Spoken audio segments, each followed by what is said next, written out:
लक्ष्मी सबसे ज्यादा प्रसन्न कौन से दिन होती है? जम के बोलिए जरा। शुक्रवार। तो शुक्रवार को लक्ष्मी सबसे ज्यादा प्रसन्न क्यों होती है? उसका प्रसन्न होने का कारण क्या था? लक्ष्मी जी के दो भाई थे, दोनों की शादी नहीं हो रही थी, दाता और विधाता, दोनों का विवाह नहीं हो रहा। और दाता विधाता के लिए लक्ष्मी बड़ी परेशान थी, रोज नारायण से कहती थी प्रभु कुछ कृपा करिए, दाता विधाता का विवाह नहीं हो रहा, उम्र होती चली जा रही है, इनका कुछ करिए प्रभु, आप नारायण आप कुछ तो कर सकते हो। भगवान नारायण ने तब लक्ष्मी से कहा एक काम करो, बेलपत्री के पेड़ के नीचे बैठकर लक्ष्मी तुम अनुष्ठान करो तुम्हारे भाइयों के विवाह के लिए। इसलिए आज भी हमारे हिंदू धर्म की रीति है कि बेलपत्री के पेड़ के नीचे शाम के समय लक्ष्मी का वासा होता है। इसलिए लोग इस बेलपत्री के पेड़ के नीचे तुम्हारा रात्रि को शाम को 6 बजे से लेकर रात्रि को 8 बजे तक तुम्हारा निवास होगा। जैसे पीपल के पेड़ में देवताओं का निवास, आपको आप लोगों ने यदि पद्म पुराण पढ़ी होगी या सुनी होगी तो उसमें स्पष्ट कहा है। पीपल के वृक्ष की गणना ध्यान देना, पीपल के वृक्ष में सुबह 4 बजे से लेकर 7 बजे तक ब्रह्मा जी का वासा होता है। पीपल के वृक्ष में सुबह 7 बजे तक ब्रह्मा जी का वासा, 7 बजे से लेकर 10:30 बजे तक पीपल के वृक्ष में भगवान विष्णु का वासा होता है। कितनी बजे तक? 10:30। 10:30 से लेकर 11:30-12 बजे तक पीपल के वृक्ष में पितरों का वासा होता है। इसलिए हमारे यहाँ पितरों को श्राद्ध पक्ष में जो भोजन कराया जाता है वो 10:30 से 12 के बीच में कराया जाता है। 12 बजे के बाद पीपल के वृक्ष में दोपहर के 1:30 बजे तक आहूतों का वासा रहता है। आहूत कौन? जो गर्भ में शांत हो गए, जो कुंवारी अवस्था में शांत हो गए, जो जन्म लेने के बाद उनका विवाह नहीं हुआ और शांत हो गए, उन आहूतों का वासा उस पीपल के वृक्ष में दोपहर में 1:30 बजे तक रहता है। उसके बाद में प्रेतों का वासा चालू होता है। इसलिए दोपहर के समय पीपल के पेड़ की परिक्रमा नहीं होती। फिर शाम को 4 बजे से 7 बजे तक पीपल के वृक्ष में शंकर जी का वासा होता है। इसलिए शाम के समय पीपल की परिक्रमा नहीं होती। 7 बजे के बाद में पीपल के वृक्ष में रात्रि को 9 बजे तक कुबेर का वासा होता है। फिर 9 बजे के बाद में प्रेतवास चालू होता है पीपल के वृक्ष में। उसी तरह बेलपत्री का जो वृक्ष है, उस बेलपत्री के वृक्ष के नीचे रात्रि को 8 बजे से लेकर 12 बजे तक बेलपत्री के पेड़ के नीचे कुबेर का निवास होता है। महाराज, कुबेर का निवास।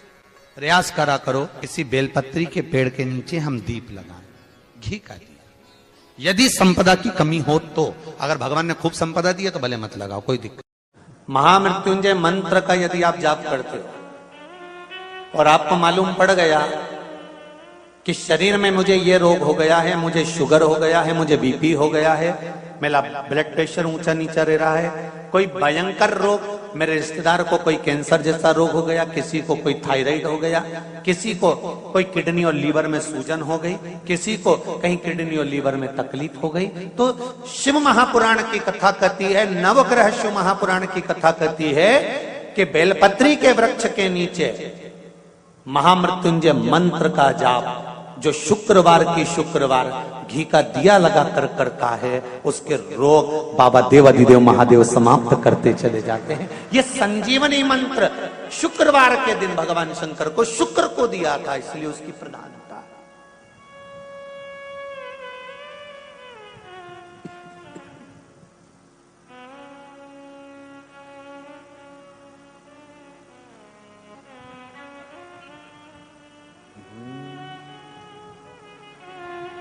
ये वो संजीवनी मंत्र।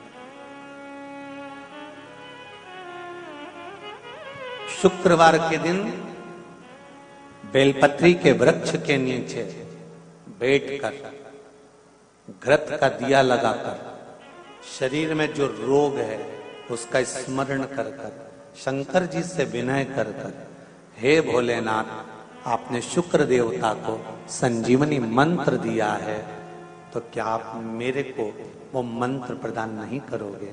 मेरे रोग, मेरी बीमारी, मेरे दुख को आप नहीं हरोगे?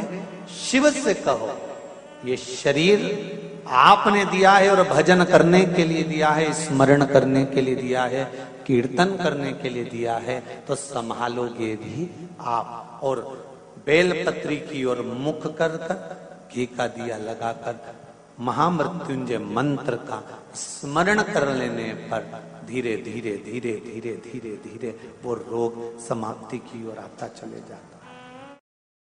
शंकर भगवान को तुलसी नहीं चढ़ती, केवल एक बैकुंठ चतुर्दशी के दिन चढ़ती है, वो भी रात्रि के समय पर 12 से 4 के बीच में।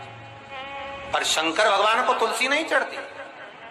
पर पद्म पुराण कहती है कि शंकर भगवान के मंदिर के बाहर जो तुलसी का वृंद लगाया जाता है,